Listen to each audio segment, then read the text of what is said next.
27F. I'm going to divorce my 32M husband because he is not a safe man. Too long did not read. 27F. I'm divorcing my husband, 32M, because he is not a safe man. This decision comes after enduring years of emotional, sexual, and psychological abuse. I am finally choosing myself and my child. Key reasons for leaving. 1. Sexual assault. He forced oral sex on me while I was asleep and restrained. 2. Violent fantasies. He once said he imagined my face as a shooting target. 3. Sexual sadism. He enjoyed causing me pain during sex and made me feel guilty when I used safe words. 4. Porn addiction. He watched porn next to me while I nursed our baby. That's how bad it is. 5. Screen addiction. He is constantly glued to hentai, anime, and porn, even during family time. 6. Fast food addiction, compulsive, health-threatening, and financially draining. 7. The knife incident. After a failed job interview, he asked me to stab him. 8. Refuses therapy. He only agreed to couples therapy under pressure and rejects individual help. 9. No nurturing affection. Only touches me to grope, not to comfort or connect. 10. Chronic financial instability. I carried us financially while he failed to meet career commitments. 11. Emotional immaturity. Avoids hard conversations, goes silent, or looks away when I speak. 12. Performative affection. Only shows love in public for show, not substance. 13. Neglected me during a panic attack. He ignored me while I was hyperventilating next to him. 14. Violated my trauma history. I disclosed my sexual abuse and RPE history. He still chose to harm me. 15. Silenced my healing. Shut me down whenever I tried to process past trauma or pain. I am done living in fear, confusion, and survival mode. I am choosing healing. I'm choosing my child. And I am choosing me. I am that woman who asks for help, then feels guilty for putting it all out there. And I think that is the kind of person that unsafe men go for. So in the spirit of changing and choosing me, I am going to put it all out there, and keep it here. I will also put this in my journal as a reminder to keep going and to look back and see how strong I have become. ChatGPT knows everything, so in the meantime while I wait my therapy appointment, I am talking through all the hurt this marriage and relationship has caused me with ChatGPT. I have since told my sister and my father, leaving out the sexual things from my conversation with my father, of course, and they have given me advice, validation, and justification to separate. My first therapy session for myself begins on Saturday. It was supposed to be yesterday, but we didn't arrive from out of state on time. Reasons to leave my marriage and my justifications. 1. Sexual assault, oral while asleep. I was asleep and he put his penis in my mouth and pinned my arms under his legs and sat on my chest, but didn't put his full weight in my chest since his lefts were holding him up and my arms down. He did his thing and then finished in my mouth. I hate when he finishes in my mouth. I have thrown up a couple times before and usually redirect him to another place to finish. But since his penis was in my mouth and my arms pinned, I had no choice. I had no voice. He said he felt bad he was done and asked if it was too much.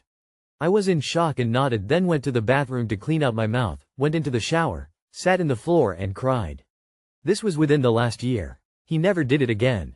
2. Saying he imagined your face as target practice. After losing his job last year. He lost his job last May, 2024, and I was feeling tense with the political climate, so I asked him to get us a gun and he said he would go practice. It became his release, his new hobby. One day I am feeding our toddler and he was all excited on how good of a marksman he was and wanted to show me the target practice paper. Then out of the blue, he says, I was imagining your face as the target. I went cold, took off my ring and didn't speak for the rest of the day. I was in complete shock. Later that night when my child was asleep I said we needed to talk. I then broke down saying what he was unacceptable and scared me. How I didn't want to be another statistic or want my child to grow up motherless. How I am supposed to feel safe with my husband Nasho. I could never trust him to not say something like that because early on in our relationship I asked what he would do if I got pregnant. He said he'd trip me down the stairs or throw me out the window. I broke up with him then and there, but got manipulated back into the relationship. It was my fault for not holding strong. And, well, here we are. 3. Saying he likes when you're in pain during sex. I tell him it hurts and he said, good, or, that's the way I like it, or, I like when you squirm. We have to use a safe word, not because we do BDSM, it because sometimes it is too much for me. I can see his disappointment when I say no or our safe word. So the safe word becomes less safe because I don't want to displease him, so I use it less often. This has trained my body to clench during sex so it's not enjoyable. Sometimes he will be easy and I am able to orgasm, but sometimes it's all about him and he will say afterwards, I know that I made it about me, or something similar. The next one is about you. Sometimes it is, sometimes it isn't. 4. Porn addiction. I have caught him watching it when I was nursing our child and he was right in the bed next to us. My child is 2 and this happened earlier on in his life. I don't think he has done it since. But I have occasionally walked in and he has fallen asleep, but it's on his screen. I eventually stopped asking him to not watch it because no matter how many times he says he will stop, he doesn't. That's why I call it an addiction. He argues it's not. 5. Screen addiction. I mean, we are all on our phones a lot, but his phone usage is to the umpteenth degree. He is never fully present. When he's with me, on dates, when he is with our child.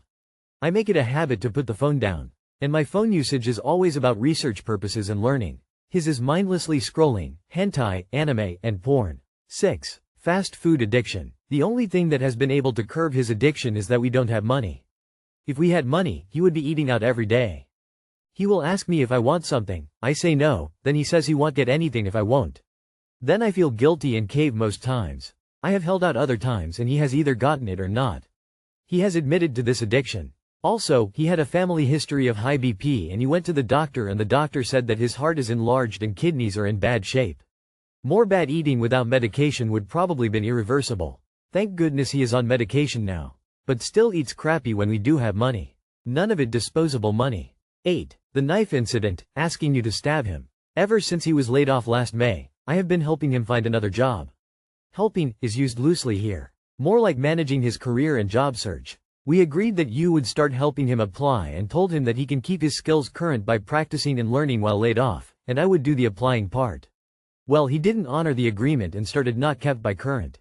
All the time, so told him he needed to take over applying because I was burnt out. He would take it over for a short time, then stop, so I took it over again because he needed a job. I wasn't working as I was taking care of our toddler. He helped out with childcare. I was getting him interviews, applying, mentoring for referrals, and I was good at it. But the more jobs he didn't land from the interviews, the more depressed he came and the more burned out I became. Final ditch effort. In February of this year, I followed up on a thread that I had, and he landed the interview. The hiring manager went to bat for him and offered him a second chance after he failed the first interview. He also then failed the second one. He was out. An hour later after his interview, he got rejected. I voiced my frustrations. I said how upset I was. I said that he could have landed that entry-level role if he would have listened to me and studied for the 10 months he was unemployment, lived off of savings that I made us save, because if it were up to him, we would have had half the savings, if even that. I said that I feel he wasted time not studying what we worked so hard to do, which was give him this opportunity at a high-paying and promising career. The 2 years that I worked to keep us afloat while he stayed home and studied were in vain. I was angry, and I made sure he knew. That conversation was over, or so I thought. Moments later, he came back in the room and this time he was carrying a knife. He told me to stab him with it. This man really told me to kill him with a knife. I was stunned and once again shocked. I said I wouldn't do it. I texted his sister, and she said he needed therapy and to move back closet them. I then took my baby from sleeping to take a walk. Like, what the fuck was that? 9. Refusal to go to therapy unless forced. Throughout our marriage I suggested multiple times that we get individual and couples therapy. He declined and refused to. Well, recently in December, I asked myself, do I want this marriage? I really don't. What set me off was the trip that we were about to take to see his family. He got mad at me because we didn't leave early enough and he didn't want to sit in traffic. I understand that, but when you have a child and trying to get everything together to leave, we may not always leave in time. And I thought of divorce even before the knife incident. A couple weeks ago I said that we needed therapy. Our marriage hangs in the balance. He said unhappily to book a couples therapy session then. I was thankful even though I knew he wasn't happy about it. I knew he didn't like it, so I held off on booking the couples session. So anyway, I made myself a therapist appointment that is now for Saturday. I asked him as we were driving recently if he wanted me to make him an individual appointment after I got down saying how excited I am for my own appointment.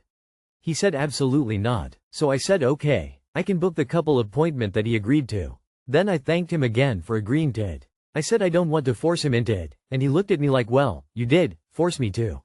I said, you think I forced you to? And he said, yes, you told me our marriage hung in the balance. I said, I didn't see it that way, and I said I'm sorry. I said I don't see it that way because forcing someone to do something is that they have no benefits from it. And that I would think he wants to save our marriage, but if he felt pressured, then let's do this. I am open to it, and if, when you are as well, just let me know and I will handle booking it. He said okay. I may be waiting for a long time, and soon, I will stop waiting. I already have started making my exit plan. 10. His only form of affection is groping, butt, breasts. My love language is touching. Just not getting groped a lot of times a day. I love kisses, brushes, eye contact from ear and far of longing, hand-holding, cuddles, back rubs.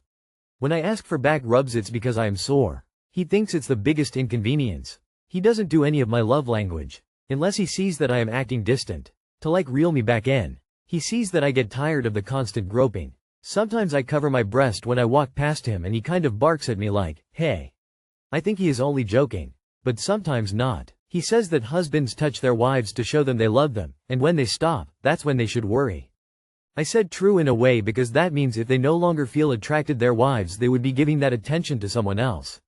11. Chronic financial instability due to behavior. I am stuck in a perpetual state of surviving. We have never really thrived financially, and when we did, it was short-lived.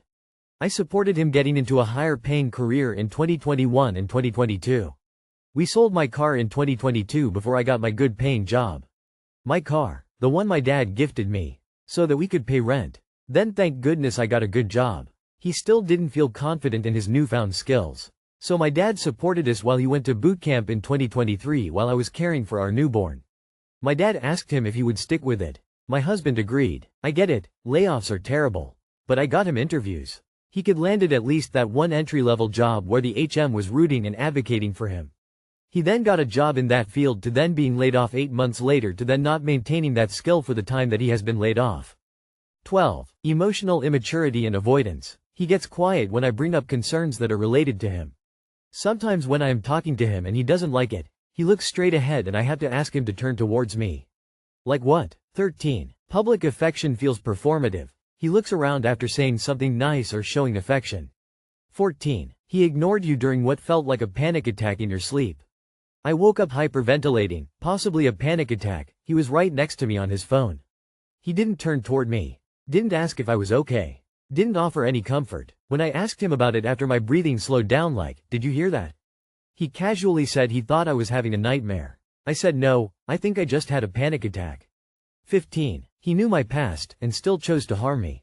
Before we ever got married, I told him the truth about my past. I told him I was sexually abused before I was adopted. I told him about what happened to me on the roof at the orphanage. I told him I was raped by my ex-boyfriend, so violently that I passed out. When I came to, he was still inside me, still going.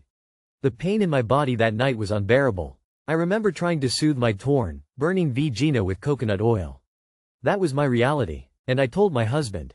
I gave him access to this truth. Knowing all this, he still chose to sexually violate me. He still chose to perform oral sex on me while I was asleep, without my consent. He still chose to ignore my pain, both past and present, and took pleasure in causing more. 16. He shut me down every time I tried to process my trauma. When I tried to revisit the trauma I'd endured, he would tell me, 1. You don't need to talk about that. I thought it was him trying to be nice about not wanting me to bring up my trauma, but looking back, that's not what a safe partner does. 2. But talking about it is how I heal. Trying to process the truth of what I survived isn't too much, it's the bare minimum of self-respect and survival. When someone shuts that down, what they're really doing is reinforcing silence, shame, and powerlessness. 3. By dismissing my trauma, he didn't just fail to support me, he added another layer to it. He made me feel alone, crazy, dramatic. But I'm not. I was never any of those things. I was a person trying to reclaim my voice. I know I am justified in leaving and I was going through guilt, then relief, sadness, then peace, missing the history, to longing for the future. And this was a back and forth whirl of emotions like a tennis match. I have started to slowly guard my heart in making a plan to leave. I have started looking at apartments online. I need a car since we sold mine to make rent. I am also looking for a job. I have a solid skill set at tech. As soon as I find a job in the tech space, I will save up for a couple of months, then sign a lease for my new place, move my child and I in there, then start the separation process. My sister said I should separate from him for a year and in that time he needs to hold a job down and to get therapy for his porn addiction. If he refuses, she said I will have my answer. If he doesn't keep going, then I have my answer. But at this point, I don't know if that's even enough. Because that only solves some of the problems. There is a whole list of problems that would still make anyone run on one number alone, but there are 13 others in the list. I was young when I met him and I am in my late 20s. We are going on 5 years of marriage, and that is where it will end. I can give you some family history that could explain some of these things, but he is an adult. At this point, I will give him a year to fix the issues for his own good, but I will not be going back to this marriage that broke me by every possible method. I have a lot of love to give, and one day I hope I can give it to a partner that is a safe man. My safe man, but until then, I will pour it into my child and myself. I'm proud of you for leaving. Don't give him a year, fuck that. Has he given you that much grace? Ever? You deserve better. We all deserve better. No marriage is perfect, but any human relationship must be founded on basic kindness and mutual respect and trust. Leave him, quickly but as safely as possible with lawyers, friends, a police conversation if necessary. Praying for you. Wishing you the best. It was time to leave the moment he raped you at night while you were asleep. I wouldn't stay one more day, personally. Hope you get out soon? Every single one of the 16 issues alone would be enough to call it quits. He has the 16 at once. What a monster. Of course you did the right thing. I would also suggest to report him to police for the sexual and psychological abuse. That way, when he sadly does it again to his next victim, he can be treated as a repeat offender. Life's too short to deal with any of this. He's a sadistic rapist. Get far away. Good luck. Girlfriend, 30F, went out for lunch with a man and lied to me, 30M, about it. Too long did not read. My 30M girlfriend 30F went out for lunch with what I now know to be an old friend, M. She didn't tell me about it and lied about where she was and what she was doing. Says there was nothing to it but didn't tell me as I apparently didn't used to like him. I found out because I'd been adding my phone to the Find My Phone app and we have a joint email which showed her phone. This is not something I even knew we had access to until I saw it, and I saw she was at a popular lunch place. She'd told me that morning she was going to grab lunch at her desk as she had a busy afternoon and important meeting.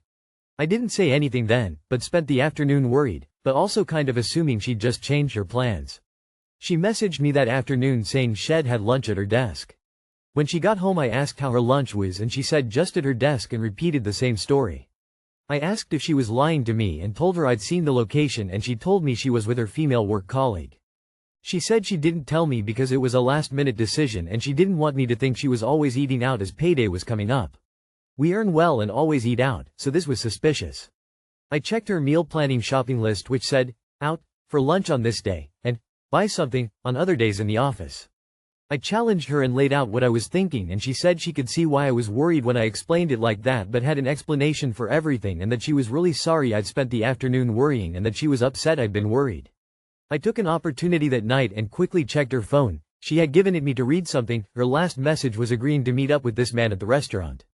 I asked her one last time, how the food was, did she have to pay for female colleagues' food, had female colleague been before, did she enjoy it, etc. She lies again and answered all the questions as if it were her and her colleagues, so at that point I blow up and tell her I saw the messages. She finally admits her work colleague never went, it was just the two of them. It had been planned for a week. I asked her to show me her work calendar and the lunch was in there. Not impromptu, but arrange. She now says she was worried to tell me as I had apparently said 8 years ago I didn't like this guy, so she decided to not tell me, then lied when I asked what she was doing for lunch that way to cover up not telling me. She said she has never lied to me before and this is all a big coincidence that I happened to catch her in the only lie she's ever told me. She says she only met him once, had no romantic intention. I asked to see her bank app. She did pay for her own food. She said she'd never done anything like this before and can't explain why this was the time she decided to lie to me other than saying it was a mistake. When she continued to lie after I found the message with this man I was convinced she was cheating. I had to leave to cool off. Now I've listened to her side and I want to believe her. We've been together over 10 years and have always been very happy and trusting. But as I know she now lied to my face about this and kept the lie up as I found out more information, it feels like she wouldn't behave this way if that was all there was to it. Concern over an 8-year-old dislike of a guy who I didn't remember until she explained to me who he was. I also know that she never told me any truth until I uncovered it, so other than now choosing to trust her again, I will never know if there is more to this. She never volunteered any information about this until forced to. I feel sick at how easily she lied to me, and honestly if she hadn't said the thing about eating out too much, literally her favorite thing to do, and come up with something more convincing, I would probably have believed it. Am I being stupid? Is there anything I should do or check? If we stay together, does the trust ever come back? It scares me that I can never know for certain. She did lie to me and could be lying still, and will now always be a person who could do that to me. You're being stupid. She had numerous opportunities to tell you the truth and opted to repeatedly lie to your face. Tread carefully. Your girlfriend planned to meet up with a guy that she knew you didn't like. Instead of communicating with you, she decided to lie and disrespect you. How many lies did she tell you before and after the meetup? Ask her how she would feel if you did the same to her. Sorry op, once trust is broken it's difficult to get back. Better you found out who she is before marriage and kids. It's hard to ignore how many lies she told you and how quickly she chose secrecy over honesty, which makes me wonder if this was just the beginning of something bigger. What else might she be hiding that you'll only find out later? She chose to go on a lunch date with another man and lied to you about it. It sounds like she only had lunch with him, but as far as you know, she gave him a blowjob in the parking lot. Update me. She trickled-trugged you hard op. And given that, there's no guarantee her final truth about the situation isn't another lie or half-truth. The more concerning question is, if she lied so effortlessly on this, what other lies has she told you that you haven't clued into yet? Not sure what you could do to restore trust, but perhaps having her give you access to all her messaging apps would be a start, assuming she hasn't deleted anything incriminating. At minimum, you'll need couples therapy to work through this emo. She went on a date. She tested the waters. Let her go. I, 33F, found messages on my BF 29M phone. We have been together 2 years and have a child together. When I got pregnant, we made the decision that I would stay at home with our child and focus on getting my degree, while working part-time remotely because childcare would take up my entire salary until I graduated. So, I worked 2 days a week remotely, go to school online, and take care of our child, and my child that I had before we got together. I found on his phone that he was talking to a woman he met at work. They've been talking for almost a month. She sent him nudes and there's a lot of lusting after each other. However, the thing that really bothered me is the fact that he was badmouthing me to her. In the messages with this woman, he talks down about me a lot. She was telling him about her jobs and he was admiring her for it. Told her that he loves how she works hard. Then he told her that I don't work enough and use my child as an excuse, the decision we made together, remember? He basically called me lazy because I don't work full-time like they do, even though I do all of the housework, childcare and work 2 days a week while taking 2 classes a term. He told her that he wants to leave me, but only tolerates me because of our kid. I want to note that he doesn't shell out thousands of dollars for our shared living expenses. I pay 80% of the rent, all of the groceries and everything our children need.